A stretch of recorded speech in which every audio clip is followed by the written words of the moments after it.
It is finally time. We are building a kitchen. Now, in one of the previous videos, I've already built a 3D model and planned out the whole thing. We're gonna build the whole thing from scratch. And the big pile right there is what's gonna turn into our new kitchen. Now, these boards are heavy. It was hard enough to get them into this workshop. Getting materials is always an adventure when they get delivered with this crane truck thingy that gets put up on the ramp and we have to somehow maneuver it down into the elevator and in here. So I feel like we've done enough carrying. I'm just gonna cut them right where they are. So let's start cutting.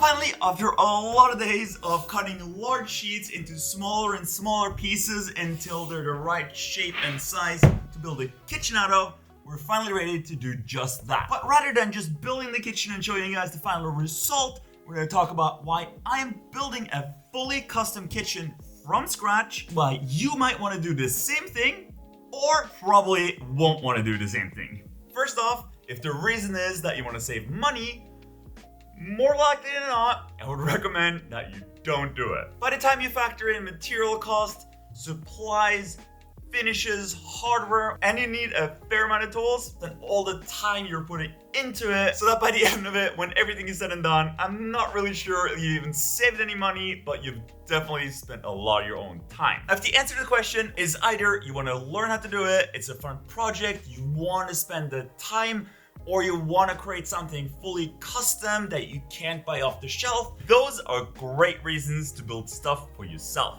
In this video, we'll build one section of the kitchen, which is the kitchen island. And during this process, we're basically going to talk about all the things that go into a project like this, everything from tools, different methods of attaching stuff together, planning, what materials you should use, what materials you might not want to use, and where you can save money but still get great looks and performance, sometimes even better performance, or where I recommend that you spend a little bit extra to get a much better product. First step is to figure out what material you want to build this thing out of. Now we chose to build the entire kitchen out of oak. Now oak isn't just oak, as you can see by these 4 examples I've got here. From the outside, they all look more or less the same, and they're all actual oak wood on the outside. But on the inside, they're vastly different, and they're gonna impact your wallet very differently depending on which one you go for. Now starting off with the cheapest option, and also the one that we've gone for the vast majority of this kitchen, MDF core and oak plywood on each side. Now that is very similar to one step up, which is plywood core and the same oak veneer on the sides. Now there are some definite benefits and weaknesses to each one of these, but if you apply edge banding that you glue onto the edges, we're gonna do a ton of this later on, from the outside, once everything is covered up, they are indistinguishable. The main difference between these two is how stable they are and how strong they are. The board with the plywood core is going to be a lot stronger, it's a lot easier to screw into. You can put things together much easier using pocket holes, and everything is going to be a bit sturdier. But since it's plywood, it also has the tendency to twist a little bit, especially large sheets without proper support, like kitchen fronts, big doors, stuff like that. Now this is where MDF really shines. Since it's basically just sawdust with a bunch of glue pressed together really hard, this thing is really stable and it's not gonna twist and move on you, not even if you have a large sheet, like a big kitchen door, a drawer, or things like that. That's also the reason why I use MDF for a lot of my shop furniture, and especially this big table that I'm building everything on, because I was able to build that completely flat and it stayed completely flat. These two vary quite a bit in price. The MDF core is about $50 per square meter, and the plywood core is about $83 per square meter. That's about $5 per square foot and $8 per square foot-ish, I think. I don't know. So yeah, quite a big difference in price, but it only goes up from here. Well, you could obviously just buy a bunch of oak and build everything out of just oak boards. Now the price is gonna vary drastically here, depending on what shape you buy this thing in. The cheapest for me is to buy rough sawn and then plane it, thickness, cut, and everything myself. and I would have to glue multiple boards together to form a full sheet that would cover the door. For the same 19 mil thickness, we're looking at about $120 per square meter or about $11 per square foot. And you still have to do a ton of work. But you then run into even bigger issues than with the plywood. Just regular oak glued together will warp. It's really hard to make thin, large boards that don't warp and twist over time. So the solution to that would be to buy something like this. This is essentially plywood made up of only 3 layers of pure oak core, oak sides, and they're glued together with alternating layers just like plywood in an attempt to make it more stable. This is the by far most expensive one. Depending on the size of the sheet you get, it's anywhere from $120 to $220 per square meter, which is $12 to $22 per square foot. Really nice, but for now, I'm sticking to MDF.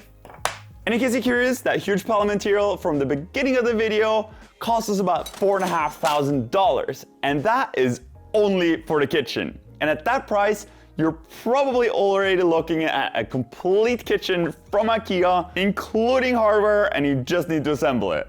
Lumber prices these days are just crazy. But as long as you got the time and at least a basic amount of tools, you can definitely do this yourself. Actually, for the really large pieces, they don't really fit on the sliding table saw that I have, so I've basically cut all the big pieces with just this thing. 3 meters. These boards are 3 meters long. Now, these are much more manageable sizes. And I'm using these really oversized and big boards because I want the wood grain to match all the way through the entire height through all the different cabinet doors. This one's the fridge. All the pieces are cut onto actually building this thing. And first thing you'll notice is that this frame is gonna go together a little bit different. Normally, a kitchen cabinet consists of top, bottom, and 2 sides, making up various shapes and sizes of frames that you can individually put together and install. But the thing I'm gonna do here, both to save on a bit of space, but also a lot of materials, I'm gonna build all my cabinets just consisting out of a bottom piece, side pieces, and then a top piece. That way, I basically only use half the material for each one of these walls. Now, if this was an IKEA cabinet, this would be the point where you just assemble the whole thing together, screw it all down, and call it a day. But it's not, so we have to figure out a way to attach all of this together. And for that, I thought I want to show you 3 different ways of attaching cabinets together. That being with pocket holes, wooden biscuits, which is a router thingy like this, or the bit more fancy lamello plastic biscuits, which can also be used to click in place and do a bunch of other cool stuff. Again, ranging in price from just a few bucks for the simplest one of these to a few $100, or I don't even remember, but quite expensive. The first one, this biscuit machine, it basically makes a groove for one of these cookies to fit into. Really easy. I've already figured out where everything goes and made a mark. That's one side, flip it around. Insert the cookies, cookie, biscuit, and now that, if I've done it right, is all you need to perfectly align 2 pieces together. But as you can see, still pretty wobbly, so we still need some screws. Now, one way of doing that is to use this pocket hole jig, which is pretty simple. You just insert the board and then drill out the hole. We'll do 2. Assemble everything again. Make sure everything is lined up and just screw in some screws. And in theory, things attached, you can do that for everything, but there are some downsides to attaching it with screws with pocket holes, at least into MDF. Well, one of the things is that you can only do this where this isn't visible, because let's face it, not super nice to look at. Now, the second and real reason why I don't like doing this, especially in MDF, is because MDF isn't really strong enough to do it. If this was plywood, different story, I would be much more confident in a joint like this. But in reality, what I'll actually end up doing here is flipping this whole thing over, pre-drilling and countersinking some holes, and then using some longer screws, screwing in to this board. That's gonna be a much stronger solution. I just wanted to show you this. Now, just because it's fun, I want to show you this third and final tool, which is basically the same as the biscuit machine from earlier, but this thing has a bit of a different blade and a motor on top. So once it's plunged, it will actually go toot toot and make this really weird groove. And then into these strange looking grooves, we'll have one of these two plastic pieces, which by the way, I think one of these sets is over $1 each. But basically they slide in like this, and the opposite one goes in like this. And then if I've done it right, all these things should line up and hold on. Click into place and pretty sturdy, just like that. It makes assembling a lot easier. Oh, and just because it's fun, they actually also make a different system with an arm that you can lock in place manually. So they go together and lock in place. Really great if you can't get access to screw it in from the back side, or if you don't want those big ugly holes from the pocket holes. Now, why am I showing you all this? Well, I guess because the tools are fun, but also to give you a better understanding of what actually goes into building a cabinet like this from scratch, because let's face it, a kitchen is just a bunch of cabinets, so you can be better prepared if you're gonna decide to build a kitchen. Now in my actual kitchen, I'm probably gonna use a combination of all of these in different places. I'll put together the rest of this cabinet, and then we can move on to the more fun stuff, like some of the cool design choices that I've made to make this kitchen unique. And I've got some cool ways in which we're gonna hide that this is mostly MDF on the inside by using some pieces of actual oak. But first, a quick ad for today's sponsor, Surfshark. Surfshark keeps you safe by covering up what you do online. So let's say you're browsing the internet and doing important stuff on a public Wi-Fi network. Well, the Surfshark VPN will encrypt all your data and therefore keeping you safe even when using unknown public networks, while at the same time keeping websites from serving you prices based on your location or your device, so that you can get the best deal when you're online shopping or when you're buying your next plane tickets. Is your favorite show blocked in your streaming service? Fear not, you can easily access and unlock streaming services so that you can watch your favorite content. Or if you're out traveling, you can set your location to be your home country so you can enjoy all your homey comforts anytime and anywhere. They have over 3,200 servers in 100 countries. For more information, click the link in the description below and you'll get 83% off. And for an extra 3 months for free, use my promo code ALCH. There is no risk in trying Surfshark as they offer a 30-day money-back guarantee.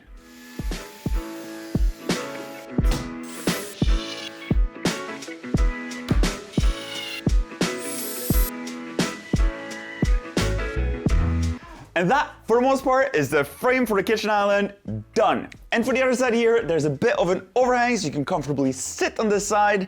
I've also installed this big piece of wood, which because of the grain direction, I wanted to have vertical. I actually had to splice up out of 2 individual pieces of wood, which I tried to match up with the wood grain so I can glue the 2 pieces together so that once everything was sanded, everything aligned perfectly and you couldn't really see the seam.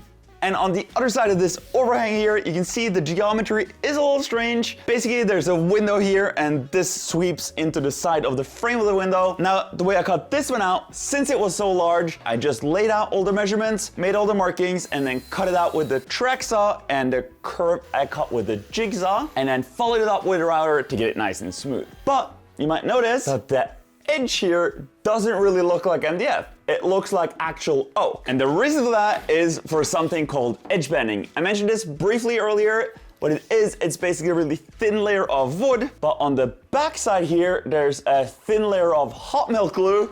So you can actually hot melt this onto the edges of the boards using an iron, and then once everything is trimmed off and sanded smooth and finished all nicely, it's basically impossible to tell what's on the inside of the board. So then why is it that on the other side here, there's no edge banding on the front of the MDF? Well, that's another one of the benefits of building a kitchen or any furniture for yourself. You're able to come up with non-traditional solutions to problems. Like for instance here, the drawers I'm gonna be using are gonna be inset from the frames. So all the edges of all the frames are gonna actually be visible and stick out a little bit. Now I could use the edge banding, but let's be honest, real oak wood would be nicer.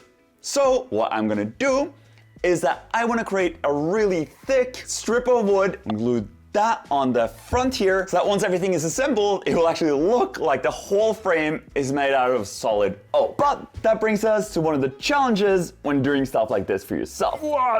What you'll be able to make will also depend on what sort of tools you have access to.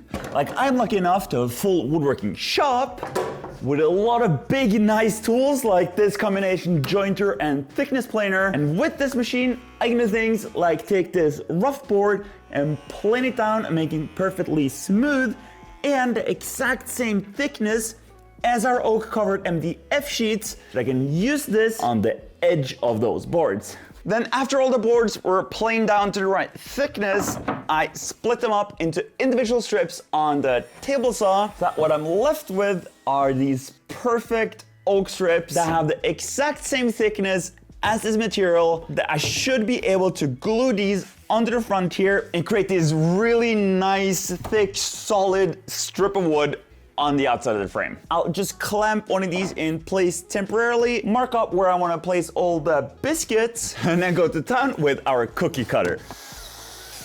Same thing on the back side of the oak strip. Cookie, and biscuit. That's not bad. Now all there's left to do is add some glue into that situation and a bunch more clamps, clamp it all tight, let that dry, and then repeat that process for all the other pieces of the frame. That's gonna be pretty challenging the way it is now assembled.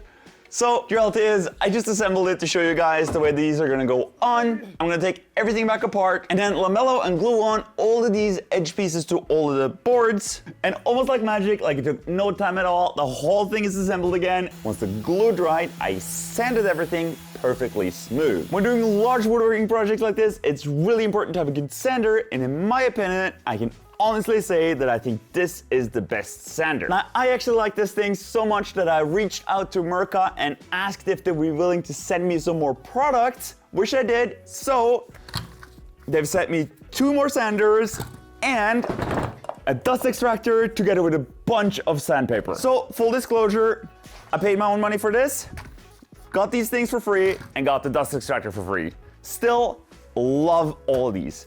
Especially this new guy for things like edge banding, because this thing is a lot less aggressive, so it's much easier to finely sand on the edges without getting tear out. And boy, let me tell you, there has been a lot of sanding. This huge pile isn't even everything. This is just for the drawers that will go into the island.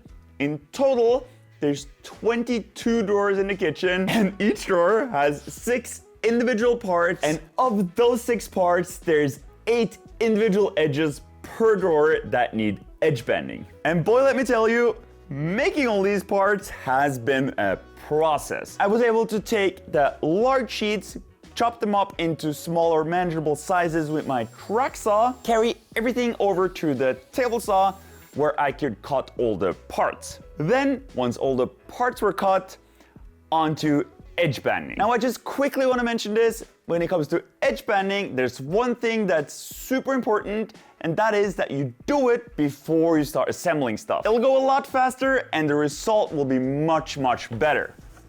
It's my first time sitting at my new kitchen island. Now throughout this build, we talked a lot about where to spend the money and where you can save money on materials and still make it look nice. This is one of the areas where I would really recommend going for quality, because a good quality drawer runner hardware will feel so much nicer than the kind of cheap ones that start failing after a while. So the drawer runners I've always been using, either it was for client work before I started doing YouTube, or even for shop furniture like my work table, are these Bloom drawer runners. Now, full disclosure, I reached out to Bloom and asked them if they wanted to support this project, and they really kindly sent over all the hardware for this entire kitchen.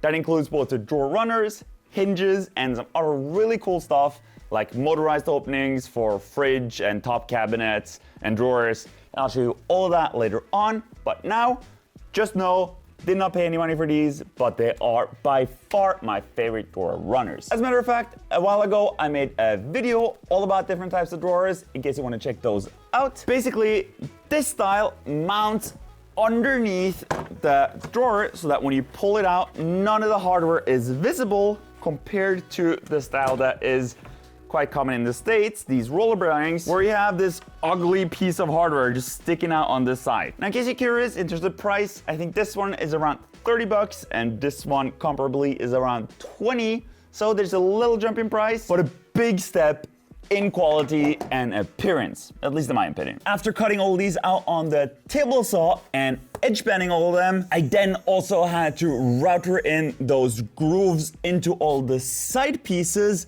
This is so that the bottoms will neatly slide into place here. Then to make it easy to align everything, I'll use the same biscuits like for everything else. And then all the parts literally just get assembled together.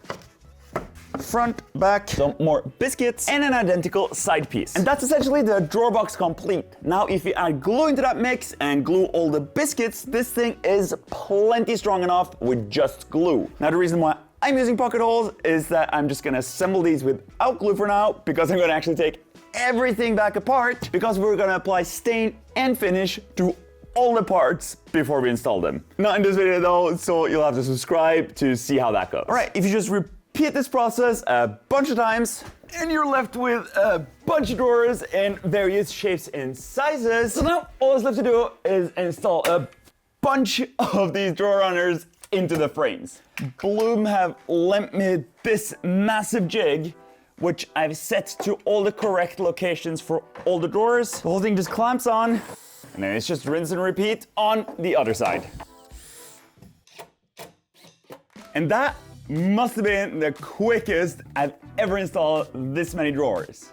And now to the fun part. Underneath all the drawers, I've installed some of these orangey clicky bits, which will lock into place. So installing the drawers is literally just a matter of done. And the largest one. Awesome!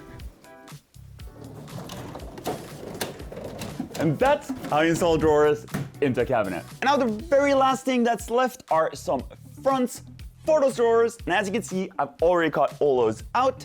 Now the process for this is exactly the same as for all the other parts, but there's one more thing to take into consideration, and that is the grain of the wood, because I want that to match throughout all the fronts. Which is just one of those little details that you can do if you're building stuff yourself, but you won't get if you buy something off the shelf. Now in terms of handles, I don't want any handles that are bolted on. Instead, I'm gonna router out a pocket in the back for a finger pull.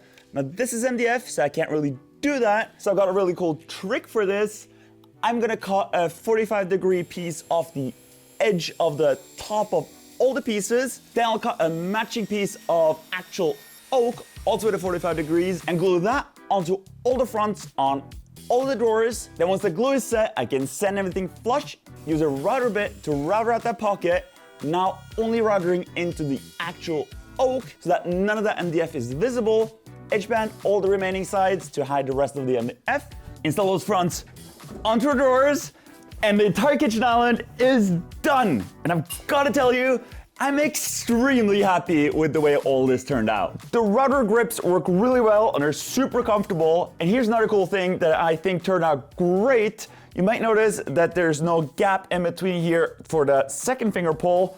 That's because that one is at the bottom. Now we did that to only have 2 of these visual breaks, which I think turned out great. And on the bottom here, there's a big one and a smaller one on the inside. There's obviously a little bit left before we can install this thing and it's completely done. But to give you a little sneak peek of what's to come, we've placed a little bit of the countertop material on top, which you can see is raised up by a little spacer. And visually, I'm so happy with the way everything is coming together. Now moving forward, we're gonna build the rest of the framework for the kitchen. Then once that is complete, we're gonna take everything back apart, sand everything, and we're gonna apply some finish. And with that finish, we're also gonna stain the parts. Now we've done a lot of testing for this. There's a bunch of different ways, a bunch of colors. So if finishing and that sort of stuff is something you're interested in seeing a full video on, please let me know in the comments down below. But for now, this is it for this video. I hope it was interesting to watch and maybe you even learned something along the way. As you can probably tell, this whole process takes a lot of time, so there might not be as much progress in these videos as I would have liked, but we will get there in the end and we will finish this kitchen soon-ish. I don't know. Bye! Thanks for watching! Like, share, subscribe!